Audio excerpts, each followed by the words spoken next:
러시아와 우크라이나의 전쟁에서 그동안 서방 국가들이 설정해 놓았던 이른바 레드라인, 즉 금리선이 무너지며 양측의 충돌이 새로운 국면으로 접어들고 있습니다.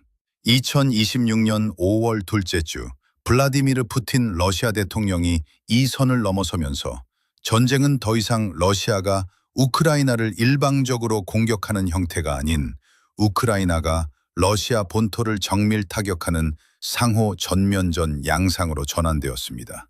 2026년 5월 13일부터 24일까지 단 열흘 사이에 벌어진 사건들은 크렘린궁에 통제된 언론 발표로도 더 이상 감출 수 없는 전황의 구조적 변화를 보여주고 있습니다.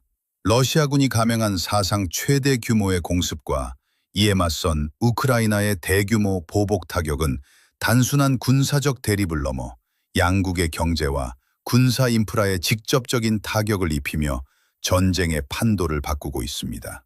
본격적인 사건은 2026년 5월 13일 밤에 시작되었습니다. 이날 밤 우크라이나 전역에는 무려 11시간 동안 공습 경보가 울렸습니다. 우크라이나 정부의 최종 집계에 따르면 러시아군은 5월 13일과 14일 이틀 연속으로 1,560대 이상의 드론과 56발의 미사일을 우크라이나 전역에 발사했습니다. 이는 2022년 2월 전면 침공이 시작된 이래 단일 작전으로는 가장 큰 규모의 공습이었습니다. 이번 공습은 전방의 군사시설이 아닌 민간인 거주 지역을 겨냥한 전술이었습니다. 특히 수도 키이우의 다르니츠키 구역에서는 아파트 건물이 완전히 붕괴되면서 2008년, 2010년, 2013년생 어린이 3명을 포함한 민간인들이 사망했습니다. 구조대원들이 몇 시간 동안 잔해를 수색했으나 키이우에서만 어린이 2명을 포함해 48명이 다쳤고 5월 15일 기준으로 키이우 지역의 사망자 수는 총 24명으로 늘어났습니다. 이 공습의 잔해 속에서 국제사회의 제재 실효성을 뒤흔드는 결정적인 증거가 확보되었습니다. 우크라이나 과학수사팀과 국방부 분석관들이 아파트를 파괴한 KH-111 순항미사일의 잔해를 수사한 결과 해당 미사일이 2026년 2분기, 즉 불과 한두 달 전에 생산된 것으로 확인되었습니다. 이는 유럽연합의 21개 제재 패키지와 3년간에 걸친 서방의 수출 통제 조치에도 불구하고 러시아의 미사일 생산 라인이 여전히 정상 가동되고 있음을 의미합니다. 볼로디미르 젤렌스키 우크라이나 대통령은 이 증거를 서방 파트너들에게 제시하며 러시아가 글로벌 제재망을 우회해 미사일 제작에 필요한 정밀 유도 부품과 마이크로 전자기기를 여전히 수입하고 있다고 지적했습니다. 그러면서 이 제재 우회 경로를 차단하는 것이 우방국들의 최우선 과제가 되어야 한다고 강조했습니다. 이 사실은 서방이 호언장담했던 경제적 압박 카드가 정작 가장 중요한 군사장비 생산 차단에 실패하고 있음을 여실히 드러냈습니다. 우크라이나 방공망의 치명적인 취약점도 이번 통계로 확인되었습니다. 젤렌스키 대통령의 발표에 따르면 우크라이나군은 드론에 대해서는 94%의 높은 요격률을 기록했으나 미사일 요격률은 7%에 그쳤습니다.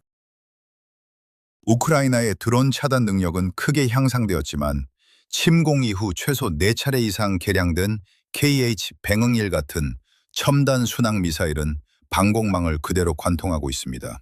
기본형 KH-101 미사일은 사거리가 약 2,500km에 달하며 최대 500km급 탄두를 탑재할 수 있습니다.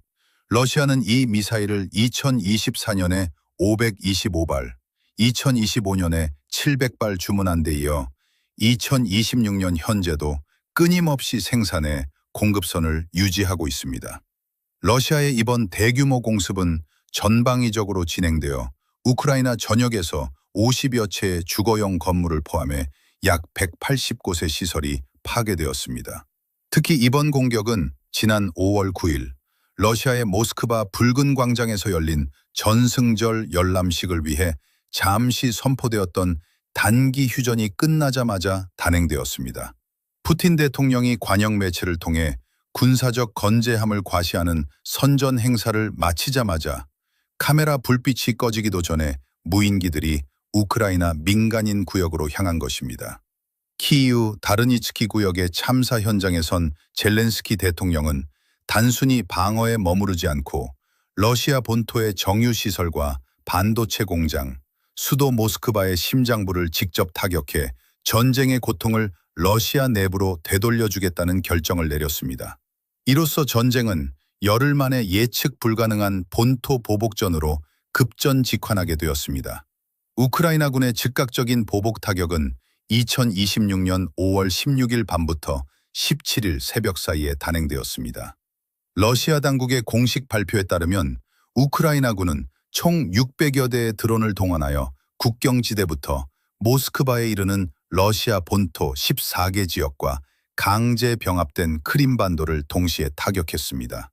이는 단순한 일회성 보복이 아닌 우크라이나의 확장된 장거리 종심 타격 능력을 입증한 전략적 작전이었습니다. 우크라이나 무인 항공 시스템군 사령관 로베르트 브라브디는 우크라이나 드론이 전선에서 무려 1000km 떨어진 러시아 다게스탄 공화국의 카스피스크 인근에 정박 중이던 러시아 해군 순찰함을 정확히 타격했다고 확인했습니다. 이번 대규모 공습의 핵심 표적은 러시아의 수도 모스크바였습니다. 모스크바는 S-300, S-400, S-500 방공미사일과 판치르 근접 방어 시스템 등 100기가 넘는 발사대로 겹겹이 둘러싸인 최첨단 방공망을 자랑하는 곳이었으나 이번 작전으로 그 허점이 드러났습니다. 러시아 정부는 모스크바와 주변 상공에서 24시간 동안 약 120대의 우크라이나 드론을 요격했다고 발표했습니다. 공습이 진행되는 동안 모스크바 북서부의 부유한 주거지역인 힘키, 젤레노그라드, 크라스노고르스크, 푸틸코보 등지에서는 연쇄 폭발음과 함께 거대한 화재가 목격되었습니다. 이로 인해 모스크바 정기 항공편의 이착륙을 전면 통제하는 공항 통제령인 카펫 계획이 발동되어 러시아에서 가장 붐비는 국제 관문인 셰레메티예보 공항을 비롯한 주요 허브 공항의 운영이 중단되고 무더기 결항과 운항 지연이 발생했습니다. 우크라이나군이 타격한 모스크바 인근의 목표물들은 모두 러시아의 군수산업 체계를 지탱하는 핵심 기지들이었습니다. 모스크바 물류 네트워크의 연료 공급줄 역할을 하는 카파트나의 모스크바 정유공장이 공습 직후 보안상의 이유로 가동을 일시 중단했습니다. 이어 첨단 미사일 제조에 필수적인 군용 반도체를 공급해 미국 정부의 제재 명단에 올라 있는 젤레노그라드의 앙스트렘 기업 시설이 정밀 타격을 받아 화재가 발생했습니다. 또한 150여 개의 방산 관련 업체가 입주해 있는 엘마 테크놀로지 파크와 우크라이나 민간인 아파트를 파괴한 KH-101 순항미사일을 직접 설계하고 생산하는 MKB 라두가 설계국 공장도 타격 대상에 포함되었습니다. 우크라이나 시각으로 같은 날 밤 모스크바주에 위치한 솔레치노고르스크 연료 공급 기지와 볼로다르스카야 석유 펌프 기지 역시 드론 공격을 받아 대형 화재가 발생하며 군용 가솔린과 디젤 보급망에 차질이 빚어졌습니다. 이 과정에서 모스크바 주민 3명이 숨지고 16명이 다쳤으며 다수의 아파트와 주택이 파손되는 피해가 발생했습니다. 그러나 조사 결과 이 민간 시설들의 피해는 우크라이나 드론의 직접 타격이 아닌 이를 요격하려던 러시아군의 방공미사일이 오작동하여 인근 주거지역으로 추락하면서 발생한 것으로 확인되었습니다. 모스크바 주민들이 발코니에서 이 오작동 장면을 촬영해 온라인에 유포하자 크렘림 긴궁은 언론 통제를 위해 드론 공습의 피해 현장이나 요격 영상을 무단으로 게시할 경우 개인에게는 최대 5천 루블, 법인에는 최대 200천 루블의 벌금을 부과하는 새로운 보도 제한 조치를 즉각 도입했습니다. 모스크바 공습이 심리적 타격이었다면 이어진 정유시설 집중 타격은 러시아의 전쟁 재정에 치명적인 경제적 손실을 입혔습니다. 모스크바 공습 나흘 뒤인 5월 20일 밤부터 21일 새벽 사이 우크라이나군은 국경에서 800km 이상 떨어진 사마라주의 시즈란 정유 공장을 공습했습니다. 로스네프트 소속의 이 공장은 연간 900만 톤의 원유 처리 능력을 갖추고 러시아 중남부 군부대와 공군의 연료를 공급하는 핵심 기지입니다. 로베르트 브라브디 사령관은 시즈란 정유소가 5월 한 달 동안 우크라이나군이 타격한 11번째 러시아 정유시설이라고 밝혔습니다.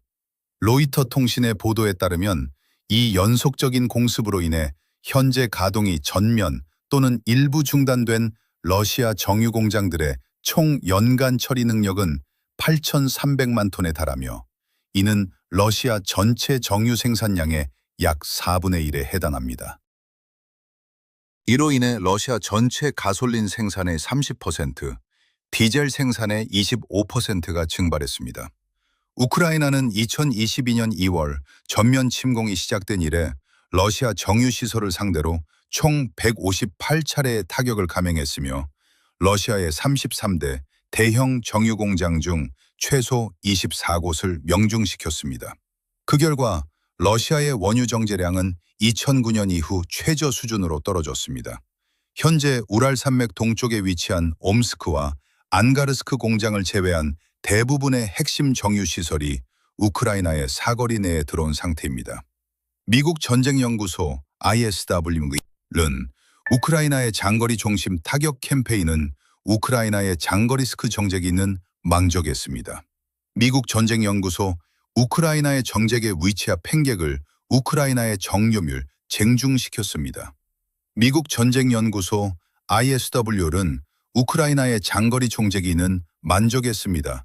그 결과 우크라이나의 맘족의 맘농지밤을 뒤기언고 최소 20%가 적고 있습니다. 미국 전쟁연구소 ISW는 문연체우리 광고 이대로 운각의 체계면 맘궁의 증공제계 모두 여셔 공정연 연극 합육에 있겠습니다. 미국 전쟁연구소 ISW는 문연체군을 적고 있습니다. 미국 전쟁연구소께 우크라이나의 백원 규정됨을 최소 20%가 적고 있습니다. 미국 전쟁연구소 ISW는 문연체군이 물고 있습니다. 미국 전쟁연구소 우크라이나의 정제계 무이체약 캔덱을 최소 20%가 적고 있습니다. 뷰결과 우크라이나의 정적의 정제기는 유스피가 구리준 무금 침공계 타라는 여리케 철거고비 러시아 붕적의 침정 영정에서 대부는 종종 패하겠습니다. 금연 유리대를 문더크 미대는 유게 툭시나에서입니다. 이로 인해 러시아의 원유 정제량은 최소 20%가 더그러져거입니다. 최소 60%가 조금이 무이치 이거며 우러보시기 적인 토이안고 상복으로 벌어졌습니다. 그 결과 우크라이나의 정적의 종제기는 최소 20%가 적으러졌고 있습니다. 그정 노먼 박조비를 조구 궁곡에 퍼더접니다. 이로 인해 러시아의 원유 정제량을 최소 유지분가 다고보 있습니다. 미국 전쟁연구소 ISW는 우크라이나의 정적의 정제기는 최소 20%가 적고 있습니다. 미국 전쟁연구소 우크라이나의 정적의 정제기에 우크라이나의 연유 정제계 타마처분 다러전입니다. 최소 원유 정적의 정제기는 늘어졌습니다. 비둥대가면 그를 여샤의 정유 정제계즘은 벌어졌습니다. 미국 전쟁연구소 ISW는 최소 20%가 적고 있습니다. 그 정도면 버조비들 유럽이었습니다. 이로 인해 러시아의 원유 정제계는 최소 20%가 더그러져고 있습니다. 미국 전쟁연구소 우크라이나의 정적의 정제량은 최소 20%가 적고 있습니다. 그 결과 우크라이나의 정적의 정제기는 최소 20%가 더그러졌고 있습니다.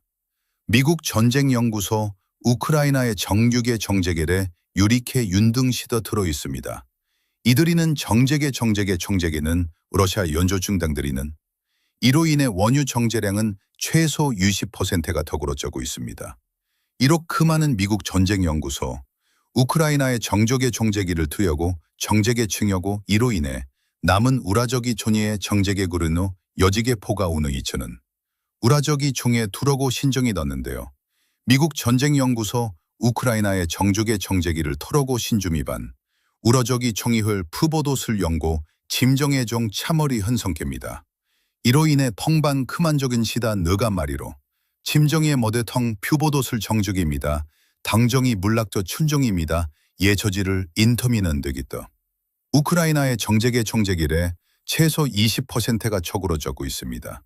중도의 당적의 투굴 유저 중심 타격 캠페인, 우크라이나의 장거리 중심 타격 캠페인이 러시아군의 전방 공세 능력을 구조적으로 저하시키고 있다고 분석했습니다. 정유소의 핵심 시설인 증류탑이 파괴될 경우 서방의 부품 수출 제재로 인해 복구에 수개월이 소요되며 우크라이나군이 복구가 완료되기 전 동일 시설을 재타격하는 전술을 구사함에 따라 러시아의 전쟁 수행 능력은 계속해서 누적된 타격을 입고 있습니다. 우크라이나군의 이 같은 전방위적 인프라 타격은 러시아의 국가 재정과 거시 경제 지표에 즉각적이고 심각한 균열을 일으키고 있습니다. 러시아 정부의 공식 재정 통계에 따르면 2026년 1분기 러시아의 누적 재정 적자는 4조 5,800억 루블을 기록했습니다. 이는 러시아 정부가 수립한 2026년 한 해 전체 재정 적자 목표치인 3조 7,900억 루블을 불과 90일 만에 초과 달성한 수치입니다. 이 같은 재정 파탄의 주된 원인은 우크라이나군의 지속적인 드론 공습으로 주요 석유 수출 인프라와 정유 공장들이 파괴되면서 석유 및 가스 관련 세수가 급감했기 때문입니다. 실제로 2026년 1월 한 달간 러시아의 연간 연방 재정 수입은 전년 동기 대비 11.6% 감소했으며 특히 석유가스 부문 수입은 3,930억 루블로 무려 50.2%나 폭락했습니다. 국가 재정 수입의 약 25%를 차지하는 핵심 세원이 반토막 나면서 군수품 조달과 사회복지 지출을 포함한 러시아 정부의 예산 집행 전반에 심각한 차질이 빚어지고 있습니다. 석유 제품 공급 부족 사태가 심화되자 러시아 정부는 국내 유가를 안정시키고 군용 연료를 우선 확보하기 위해 지난 4월부터 가솔린 수출 금지 조치를 단행했으며 이는 7월 말까지 유지될 예정입니다. 세계 최대 수준의 원유 생산국이 자국 내 연료위기를 막기 위해 석유 제품 수출을 금지한 것은 러시아 경제의 구조적 취약성을 그대로 증명하는 대목입니다. 탱크, 장갑차, 군용 수송 트럭 등 엄청난 양의 디젤유를 소비하는 러시아 전방 군부대의 보급망은 현재 정유시설 화재와 물류 차단으로 인해 심각한 병목 현상을 겪고 있습니다.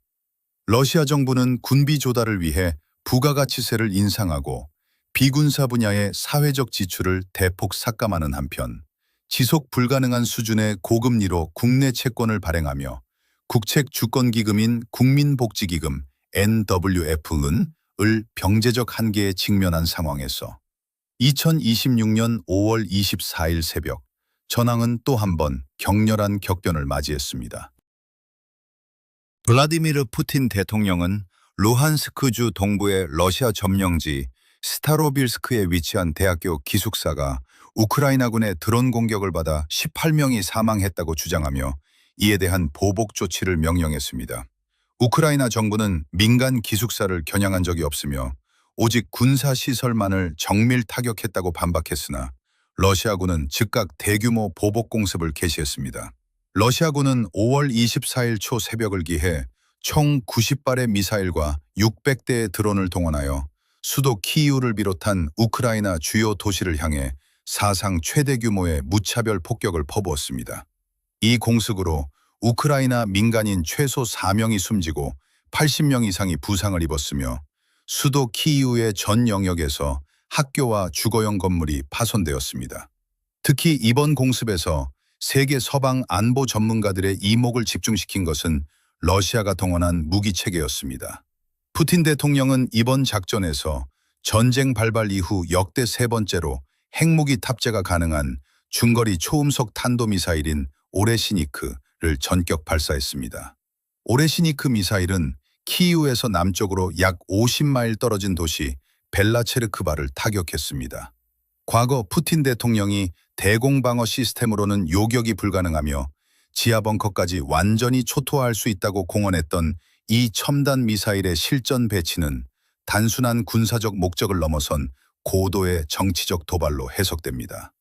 이에 대해 유럽연합 외교안보 고위 대표는 러시아의 오레시니크 미사일 사용을 두고 전형적인 정치적 공포 전술이자 무책임한 핵 벼랑 끝 전술이라며 강력히 규탄했습니다.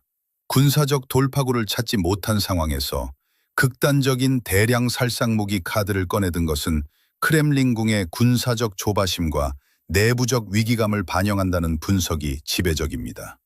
결과적으로 2026년 5월 한 달간 전개된 작전들은 전쟁의 지리적, 전략적 경계를 완전히 재획정했습니다. 우크라이나는 드론 기술과 정밀 타격 능력을 바탕으로 모스크바, 사마라, 젤레노그라드, 다게스탄의 카스피해 연안에 이르기까지 러시아 본토 내 그 어떤 지역도 더 이상 안전지대가 아님을 실증했습니다. 2022년 침공 초기 수도 키이우 외곽에서 러시아 탱크를 막아내던 우크라이나군은 4년이 지난 현재 러시아의 심장부 전력과 핵심 군수산업기지를 직접 해체할 수 있는 종심 타격 역량을 갖추게 되었습니다. 모스크바 주민들이 밤마다 상공의 폭발음을 듣고 공항이 마비되는 현상을 목격하면서 전쟁은 더 이상 TV 속 남의 나라 이야기가 아닌 러시아 국민들의 현실적인 위협으로 다가왔습니다. 크렘린궁의 철저한 언론 통제와 선전 공세 속에서도 전황의 물리적 다이내믹스는